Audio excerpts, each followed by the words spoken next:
Hello, everyone. This is Elisa Baum. I'm GridGain Systems Senior Director of Product Marketing. We'll begin in just a moment, but first I need to conduct a little bit of housekeeping. Could you please raise your hand in the GoToWebinar control panel to let me know that you can hear me okay? Just doing a quick sound check. Okay, great. I see some hands. Thank you. Next, during this presentation, you will be on mute, but should you have any questions for the speaker, please go ahead and enter them in the questions window of the GoToWebinar control panel.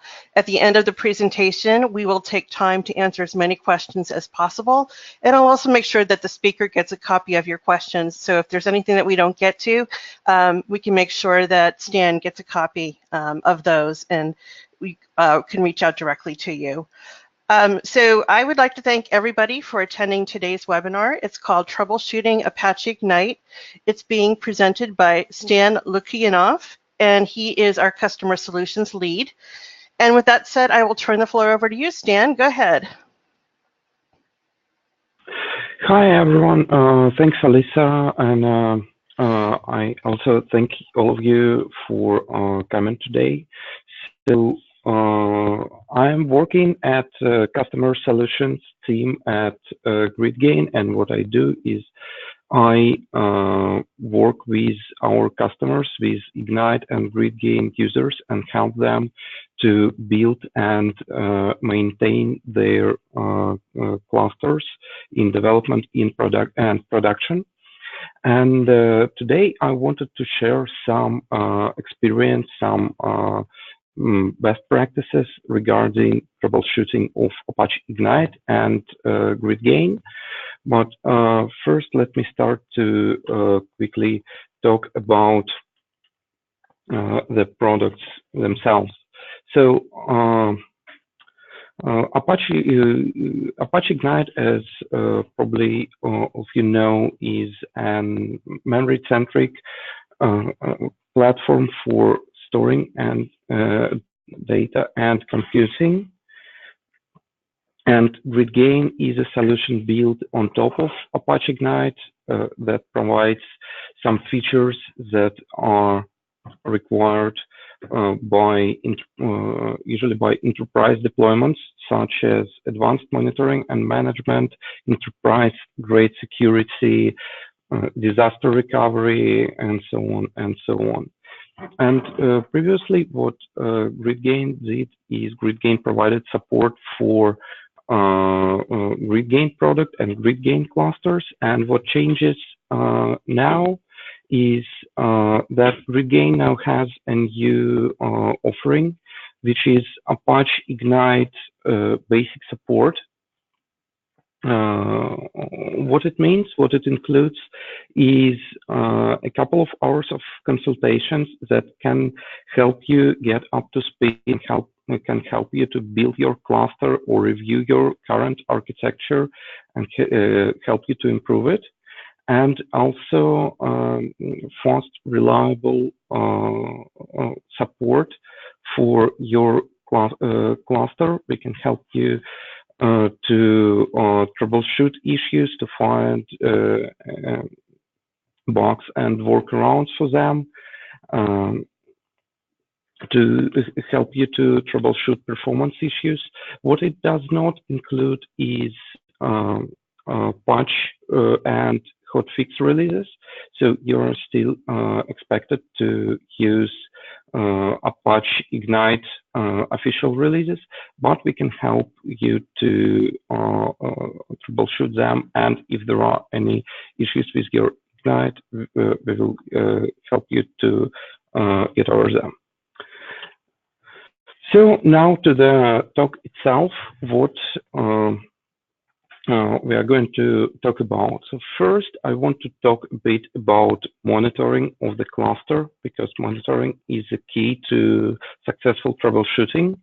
Then, when talking about problems, I would like to present to you some of the top customer problems, which are relatively easy to identify and fix, but which some of them might seem to be rookie mistakes, but a lot of them happen even in mature production clusters. And we will finish with some checklist that will help you to build and maintain your clusters and avoid any troubles. So first, monitoring, and why is it important? So a lot of the time people start to think about proper monitoring only after something has already happened, and that's obviously not the thing that that you need. I urge everyone to think about monitoring from the beginning of working with Ignite, because even in development clusters, when something happens, you need proper access to metrics, to logs, to be able to do anything about it. Or you are going to be just like that famous meme dog. Okay, so first, about monitoring, I'm going to talk a bit about some basic logging in Ignite clusters. And what can you do with Ignite logs? First, you can manually check nodes state and cluster state with them. This is obviously not the most convenient way, because you usually need to log into a server, read them manually. This is all text-based, but sometimes this is just the tool you need, and without any additional tooling, without anything else, you can just quickly check what is happening on one node or another.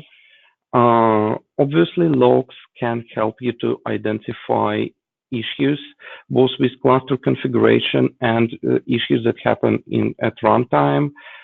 All the errors will be logged by Ignite, as well as if you have some misconfigurations that Ignite can detect, it will give a warning and often some helpful suggestions on how to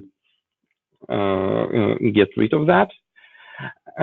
You can also have some automatic parsing of the logs to report issues, but you need some custom code or third-party tooling for that.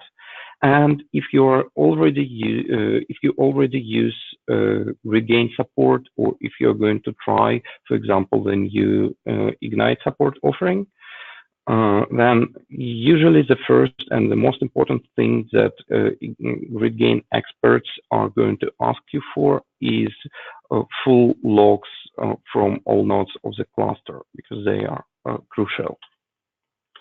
So how to configure logs of Ignite or GridGain? We have a complete documentation and guides for that on our documentation website, and I will not go over all of that, just a couple of things. First, I would suggest to use Log4j2 integration. We have integrations with many login frameworks, but Log4j2 seems to be commonly used and one of the most advanced ones, and it is easy to configure and reconfigure even on the fly. And secondly, by default, Ignite starts in a quiet mode, and you will not see most of the information on its standard console output. So instead of using it like that, usually you want verbose mode, which means that all of the information that you can find in the log files, you will also be able to find on the console. And if you are not worried about console being too full with log messages, this is what you should use. And here on this slide, you can see a small snippet of how Ignite log looks like. And one thing in the quiet mode. And one thing I want to point out is that if you use quiet mode, it starts by providing a path to your full path to your log file, which you can use to find the full log, and this will be the ones that, for example, a support expert will need. So in addition to Ignite logs, garbage collection logs are also very important, because Ignite, as anything that is built on top of Java, relies on that garbage collection works efficiently, and garbage collection logs can help to troubleshoot a lot of different performance and stability issues. And to configure them, you can use a bunch of command line arguments. I have a snippet right here, and we also have the list in the documentation. And how do you manage logs? So first, you need to come up with a proper location.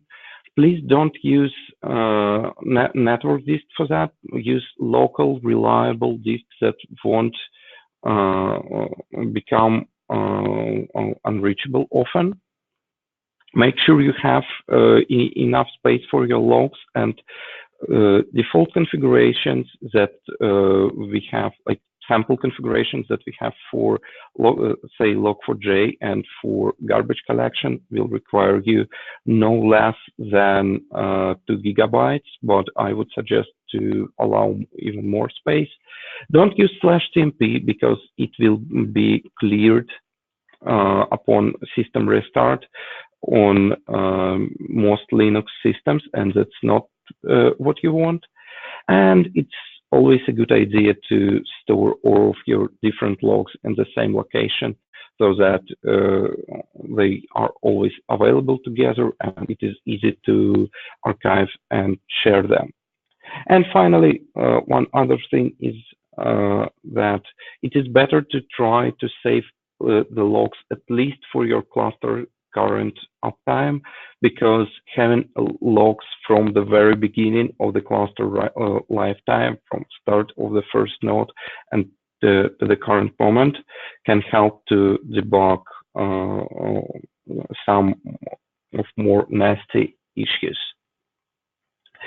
And you also might need to reconfigure your logs at runtime. And it is easy to do with Log4j. You can just edit the Log4j configuration file on the fly, and the new configuration will be applied. Or you can use JMX, because Log4j exposes its own JMX bin, which can be used to change the configuration, and you can see GridGain console screen with that bin on the slide. So next, we started talking about JMX for Log4j and what does Ignite offer for JMX to monitor the cluster. So Ignite, JMX is a standard way to monitor Java applications, and Ignite is no different. It exposes a number of JMX bins, which you can use to monitor various subsystems such as memory, network, and so on and so on. You can monitor the metrics changing over time, which helps to see where the cluster is going and how its state changes. And also, sometimes you might want to add some automatic warnings using some custom code or third-party tools. For example, to see if you're going to run out of memory anytime soon. So how do you leverage JMX? Since this is a standard way to monitor, there are a lot of tools on the market. And there's a couple of the easiest ones are JConsole and Visual VM, which are both bundled with standard distributions of Oracle JDK, and I think OpenJDK as well. And here you see a screen of JConsole with some of the Ignite metrics. So, which metrics do we want to monitor? Here is a list of some different metrics, the JMX queries that you can use to locate them either from code or in a tool like JConsole or Visual VM. Note that some of the metrics are disabled by default. I will not stop to talk about each of them just now in detail, but you can read about all of them in our documentation.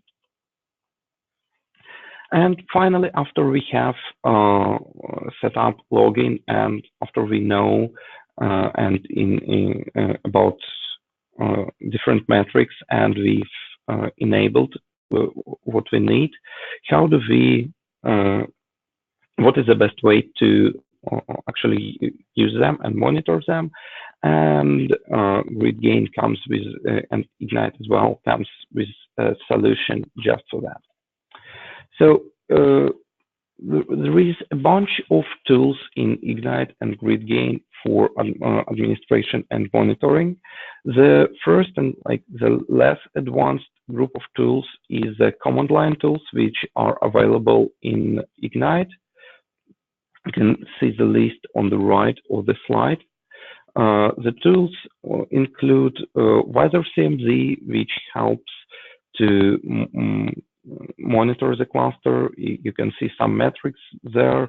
You can do some administration like stop a node.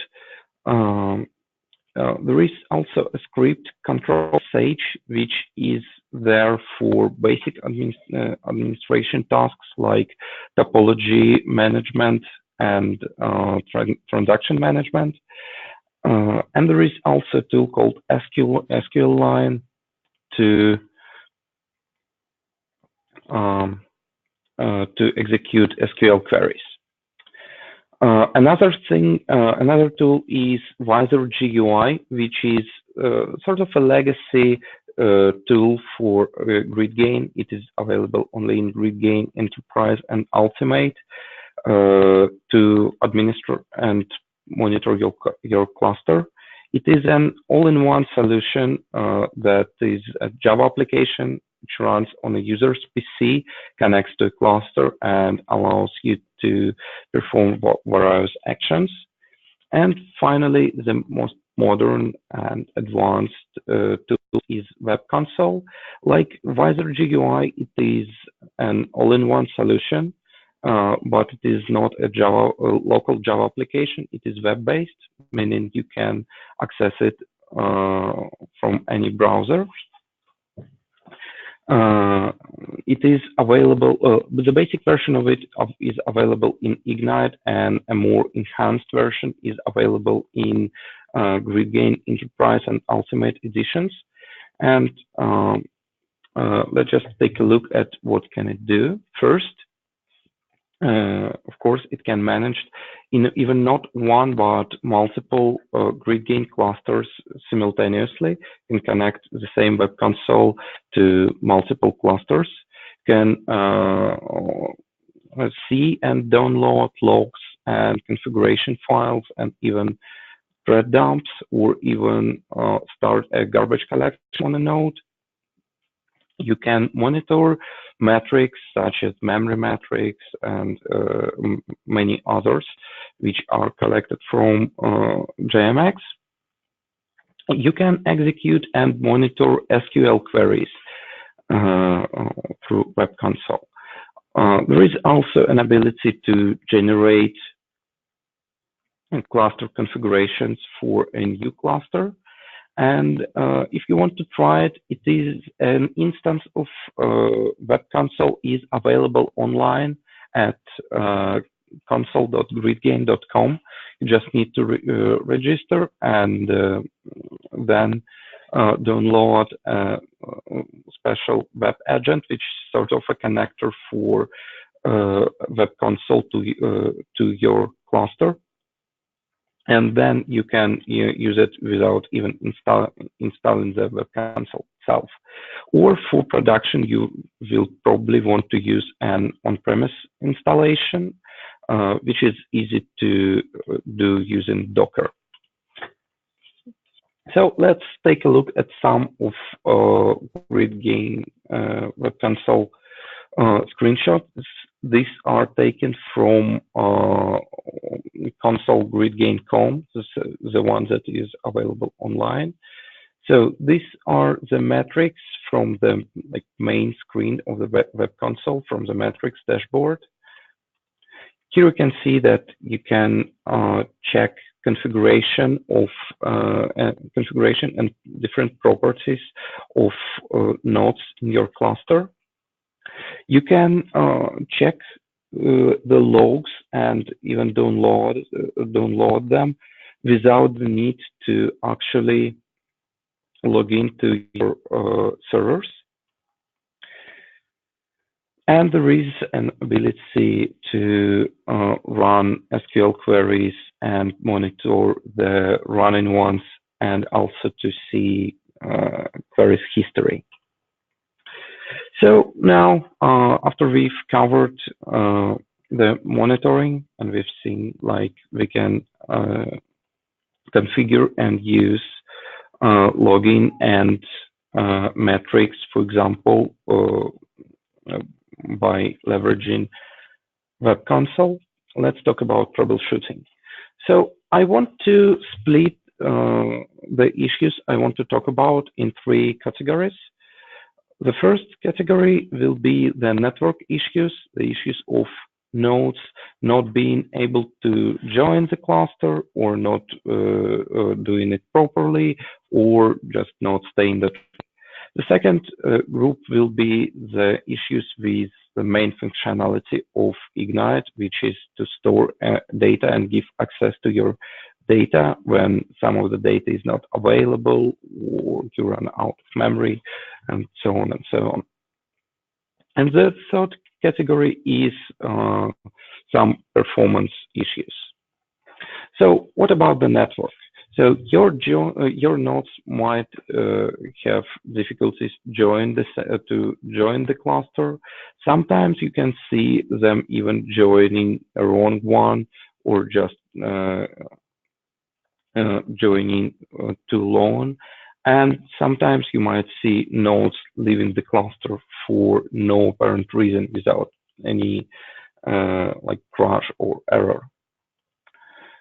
So the first issue is nodes not being able to join, and how you can tell that your nodes don't join. So when you start your nodes, and here I've used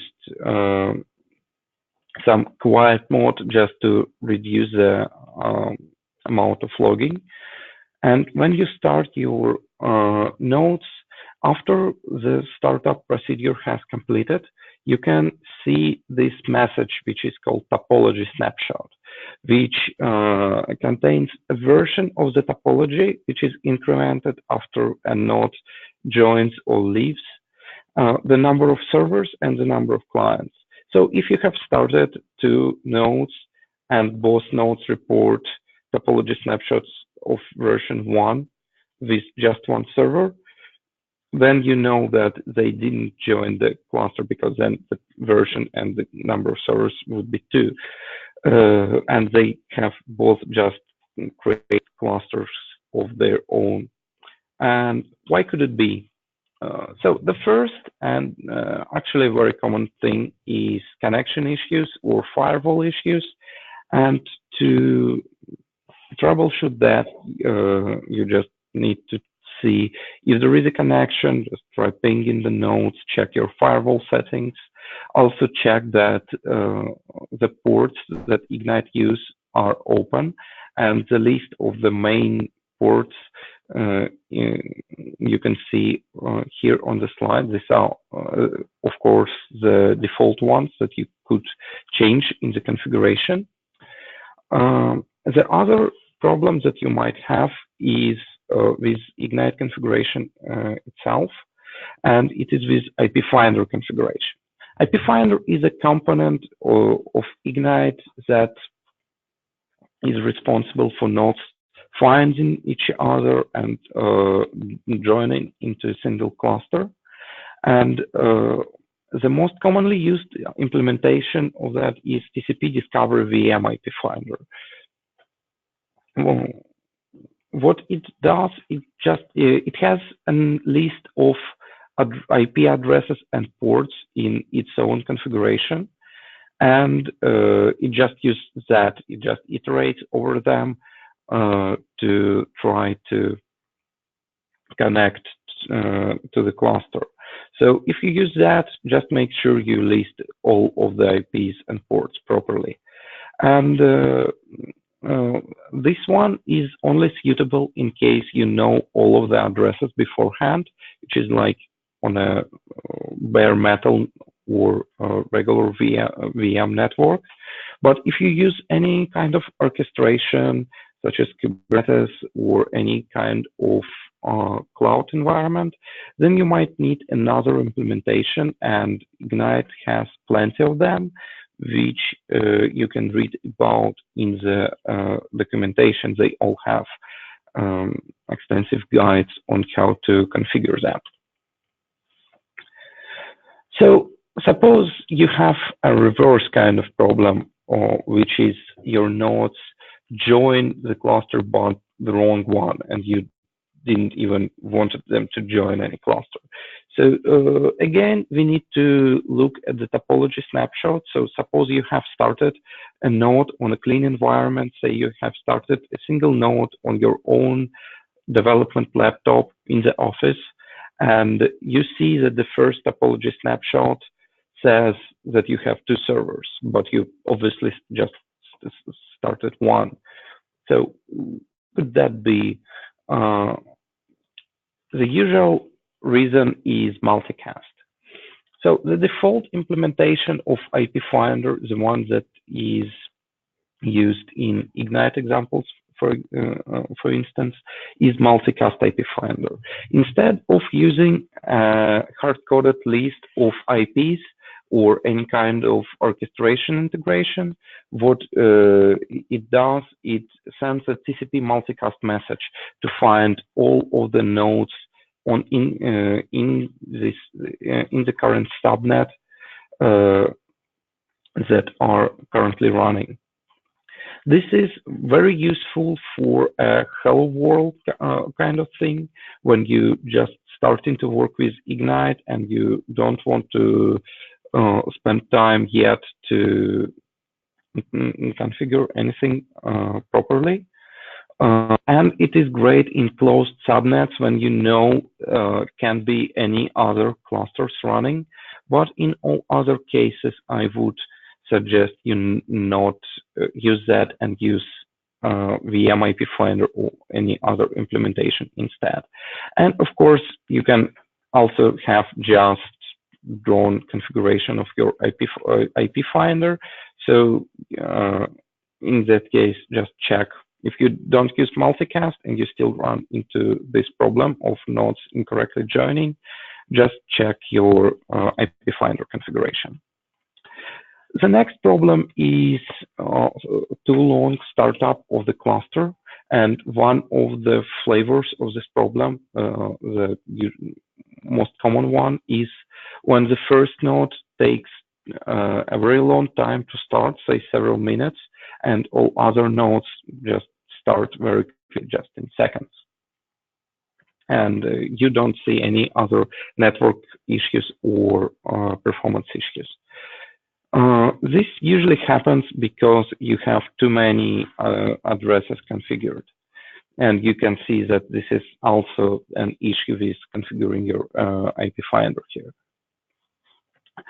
As I've said, after you configure your IP finder, Ignite will try to iterate through the list of all addresses and try to connect to each of them to see if there is a node running already on that address. When you start your first node, it will iterate over all of the not yet functional addresses and try to connect to them. And on most environments, this will not be an issue because each connection attempt will fail very quickly. But in some environments, in some network configurations, it will not be that fast. And because of that, the total time to start your first node will be can be very high. You can also change the failure detection timeout, which is the very basic timeout used by most of the operation in Ignite, and to reduce that to make sure that each connection attempt does not take too much time. And finally, the problem of not leaving the cluster without any, seemingly without any reason. So say you have this these messages that you can see on the screen. Some like all of the nodes in the cluster report that one of the nodes has failed, and that node says local node segmented and leaves the cluster after that. And you don't see any other issues, any other problems with that node. And what it means is that most likely it was some sort of JVM pause, and usually it is a garbage collection pause. To confirm that it is, you can check your logs for message possible to launch JVM pause, because Ignite will detect long JVM pauses by itself. And you can also analyze GC logs because we are collecting them, right? And GC Easy IO is a great website that can help you with that. So after you have confirmed that you have long GC pause and at the time of the node leaving the cluster, you need to fix your GC somehow. So what can you do? Obviously, you can just increase your heap, and this may be the right solution if your heap is too small. But if it isn't, what you can do first, try using G1 GC. We recommend you using that if you running on OpenJDK or Oracle JDK, and some other JVMs have even better garbage collections. And if this kind of theme doesn't help, then you need to reduce heap pressure. What can you do? You can reduce the activity in the cluster that consumes heap memory, and if you use SQL, the most part of heap activity will probably be SQL, but more on that later. You can use this key binary method of the cache if you use key value APIs, and this method allows you to avoid deserialization when working with data, and you can read some more about that in the documentation in the Java doc. And finally, you can try using on-heap caching, but only use it with copy on read false option. In that case, you will avoid too much copying on the heap and greatly reduce heap pressure, but it only works if you don't directly change your data after reading it. If after you read your Java objects, you are not trying to change their values, change their properties right away. And as a remedy, you can also increase failure detection timeout to a longer value, because this is also a timeout that is used to identify that a node went to a too long JVM pause and doesn't respond to cluster requests. So the next group of issues is issues with storage. And what do I mean by that? First of all, this is different out-of-memory conditions. You can also observe that you have lost some data or that you can't query your data, and sometimes the data distribution is not right. So first, out of memory. And in Ignite, you actually can have and often can see three different out of memory states. First one is regular Java out of memory, which is heap out of memory error. The second one is Ignite out of memory exception, which means that you have run out of heap memory where Ignite stores your data in the RAM. And finally, you might not even get any particular exception, but OS might just kill your process or any other process on the same server. So let's talk about each of them. So out of memory error. The reasons for that are basically the same as for garbage collection, but you will get out of memory most often because of SQLs, because SQL, a large SQL query might require to store a very big data set in your heap memory. So SQL is like the most common reason for getting out of memory in Ignite currently. So first thing that you can do is you can use lazy queries. What lazy means is that instead of loading the full data set onto the heap, Ignite will load the data page by page and give to the client page by page. And instead of storing the full data set, you will store just one or several pages of the data at any given time. So this greatly reduces the amount of heaps that you need. Also, you need to avoid.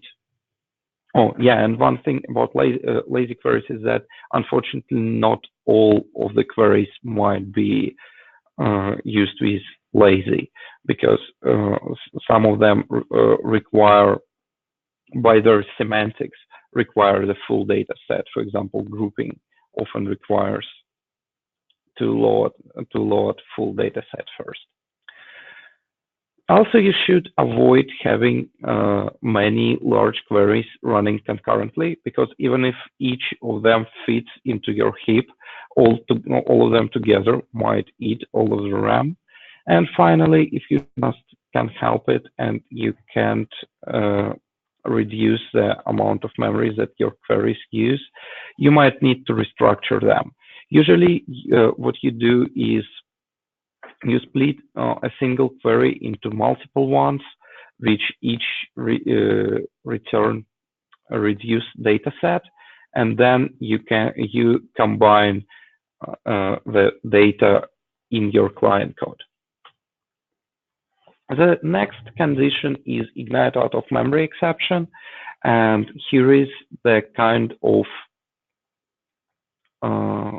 exception message that you will see if you get that. And the message is actually pretty self-explanatory. It has all the pointers to what can you do. You can just increase the of heap memory size available to store data.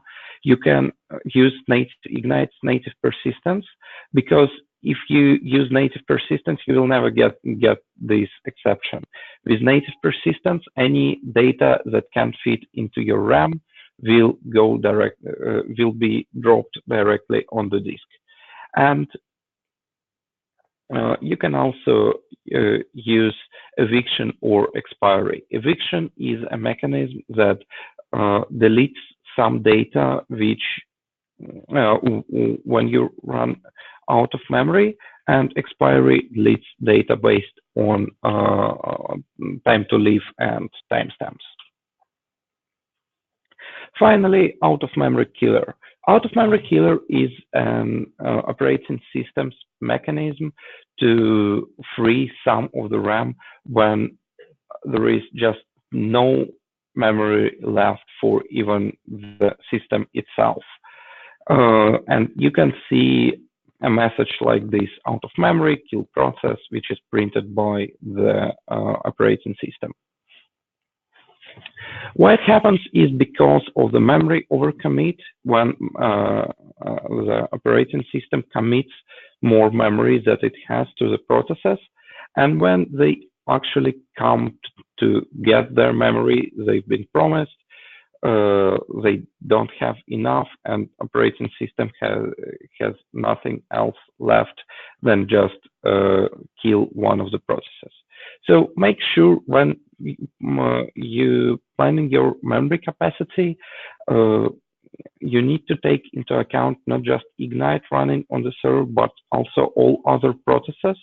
Make sure that there is enough memory for all of them, enough physical RAM. And to avoid such kind of errors, you can also turn off overcommit by using sysctl on Linux. But this might negatively affect other applications, so use it carefully. Another kind of issue is lost data after you have restarted one or more nodes. So say you have an in-memory cluster, no persistence, and you just restarted a node, and in the cache size metrics in Web Console, and this is a part of a Web Console screenshot, you see that your cache sizes have dropped down. So why is it that? So by default, in-memory caches and all partition caches in Ignite have 0 backups. What it means is each data entry is available in a single copy only on one node, and when you take one node down, you don't have a copy of some data left. And it means that with 0 backups, you always will lose data when stopping or restarting a node. So only use 0 backup configuration for unimportant data or for the data that you can reload from some other storage. If you have backups, then you can take down nodes simultaneously, as many as you have backups, but you also need to account for the process called rebalance, because after you have started a node back, it does not have any data, so you don't have the backup copy on that node yet. When rebalance finishes, all the data copying is finished, and you have your full number of backups back online, and you can continue with nodes restart. So after you have restarted a node and brought it back online, open Web Console, the rolling update app tab, check the rebalance status, and don't restart the next node until the rebalance has completed. The next issue is incorrect data being returned from SQL. So say you have a join, a simple kind of join like on the slide, just by one column. And this join, you see, returns less data than you would expect it to return, because say you know how much data needs to be returned by the join. So why does it happen? It probably happens because of data is not being collocated. So I will not go into all of the details about affinity collocation. We have them in the documentation that you can read online. But in short, what it means is that entries of different tables might be stored on different nodes, and entries of different tables that should be joined, for example, a person and the person's organization, might be stored on different nodes if you have no additional configuration for that. And to avoid that and to be able to join them, because the join happen only inside a node, and it will not, Ignite will not try to join data between nodes, you need to set up affinity collocation. You have a couple of ways to do that. First, with affinity key, you can specify an affinity key for a cache or a table. For example, like this with this affinity key syntax. So this syntax on the slide means that a person with a certain organization ID will be always stored on the same node with all other persons with the same organization ID, and the organization with the same ID will also be stored on the same node, because this is its primary key, and the primary key is the default affinity key. So all of the persons of the organization and the organization itself are stored on the same node, so you can safely join persons and organizations, and no joins internal to a node will work properly. The other way to do that is through replicated tables, because replicated tables have a copy on every node in the cluster, so they are collocated with any other table. So if you make organizations replicated, then you will have access to all organization on all nodes, and the join will again work correctly. Finally, there is an option to allow distributed joins, meaning that the joins will happen not in each node, on each node separately, but the data will be also transferred between nodes to do the joins. And in that case, the result will be correct, but these distributed joins are very costly because you need to transfer a lot of the data between your nodes, so use it only as a last resort. So final problem in this group I wanted to talk about is when you see that some nodes don't store data. Say you have a cluster with native persistence enabled, and you see that some of the nodes store do store data, and here from again some data taken from Web Console, 2 nodes store like 300 megabytes, so they store some of the data we put there, and one of the nodes store just this minuscule amount, like less than a megabyte, which is probably some overhead and some system information. And why does things like this can happen? This is probably because the baseline topology is not updated and does not include the third node. Baseline topology is a set of cluster nodes which are allowed to store persistent data. This set of nodes, baseline topology, is fixed. It is automatically set upon the first cluster activation and never automatically changed after that. You need to manually change it after every time you have added a node or have permanently removed a node from the cluster. You can use Web Console to do that, or you can use other tools like Control-SH script. Just make sure that every topology change, after every topology change, you do this manually. And finally, let's talk about some performance issues. So performance issues is a very hard and very big topic. So obviously we can't cover all of them. And actually we don't have a lot of time, so we'll just go over this very quickly.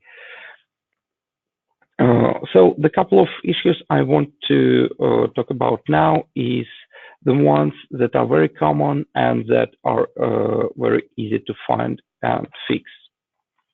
So first issue is a low throughput of cache update periodically. So say you have native persistent enabled cluster, and most of the time your throughput is okay, but you can see the throughput falling to 0 periodically under heavy load.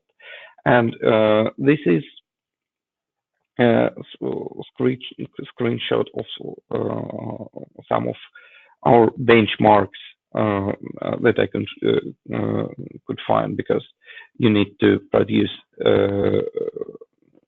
pretty high load to get to that kind of state. Why can this happen?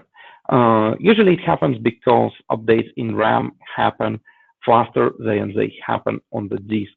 So when you make an update in Ignite, first it will update the data in the system memory, and only after that, periodically during the process called checkpointing, it will update the data on the disk. And if the data is being updated in the RAM too fast, then disk will not be able to catch up, and sometimes it will have to block further updates to be able to continue dropping them down on the disk. So what can you do? First, you can enable write throttling, which reduces the speed of memory updates to the level that your disk can handle. And this usually does not impact throughput too much, but it probably will impact throughput just a bit, but it helps to have a steady throughput and steady latency. And you can also, as a remedy, increase checkpoint page buffer, which is a memory region that is used as a sort of queue, as a sort of buffer for the pending updates that happen in the RAM, but not yet or propagated to the disk. And the final thing I want to talk about is SQL access. Throughput, and say you have low throughput of SQL, even for simple queries, and even writes that don't use SQL but write to an SQL enabled cache seem to be slow. And there is a number of possible causes, but a very common one is an wrong setting of index inline size. I will not dive deep into what it means. It's just some setting of how indexes are stored in Ignite. And what you can do is you can check your logs, and if you see a warning like the one on the slide, you just follow the suggestion that it has. It will calculate automatically the inline size that you need based on your data, and it will say how to change that. The only thing I want to say here is that you will need to recreate your index for example, drop it and then create it to apply the new inline size setting. So we've covered monitoring and covered some of the more common issues, and now let's quickly go over the checklist to summarize that. So first of all, to successfully troubleshoot issues with Ignite and GridGain, you need to monitor your cluster, make sure your logs are safe and you can access them if something happens.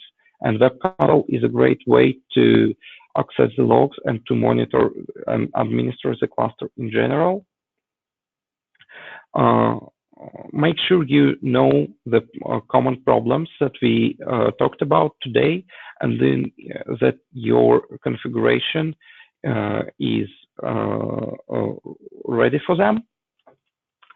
And here are some summary of the problems and solutions that I've highlighted earlier today. So I will not stop on them too closely. So that's all. And do we have any questions?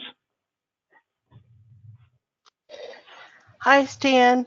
Okay, so if you have questions for Stan, please enter them in the questions window in the GoToWebinar control panel. I just want to remind everyone that I will send a link to the recording as well as the slides within 24 hours after we're done here. So the first question is, I had performance issues with continuous queries during initial loads. Can you comment? Can you repeat, please? Yes. This person has had performance issues with continuous queries during their initial loads. Can you comment? Not right away without any details.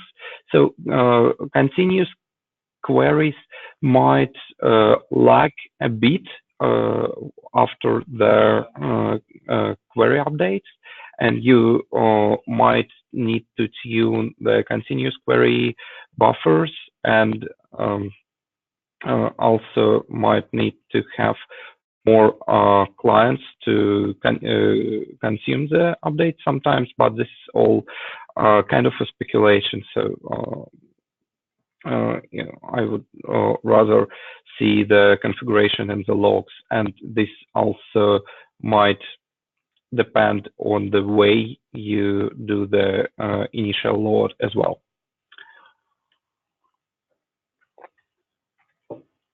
Okay, great. Any other questions? Let's see here.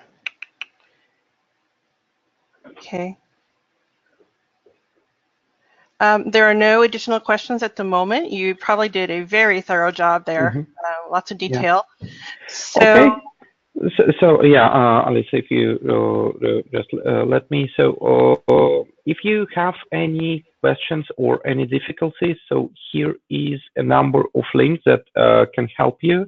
So here are Apache Ignite Resources, the documentation, user list, which you can subscribe to and send questions to for community to find some support in community. You can also ask questions on Stack Overflow with Stack Ignite, and also feel free to contact me directly if you have any questions regarding today's webinar or any questions at all. Just contact me or the email. And also make sure to check out some of our GridGain resources. So, Alisa, back to you. okay, everyone. Well, thank you for joining today's webinar. We hope to see you on a future webinar. And again, I will make sure everyone gets this recording as well as the slides within 24 hours. With that said, Stan, thank you today. Thank you for your presentation today. And we hope to see you in the near future. I know you'll be doing this presentation European time. And so take a look at gridgain.com and take a look at our upcoming webinars, and also every other webinar that Stan is doing. If you would like to go through this again or bring some of your peers, he'll be doing a repeat show in the next few days. Okay, Stan, thank you so much for your time today. Yeah, thank you, Alyssa, and thank you all for joining. Good day. Bye.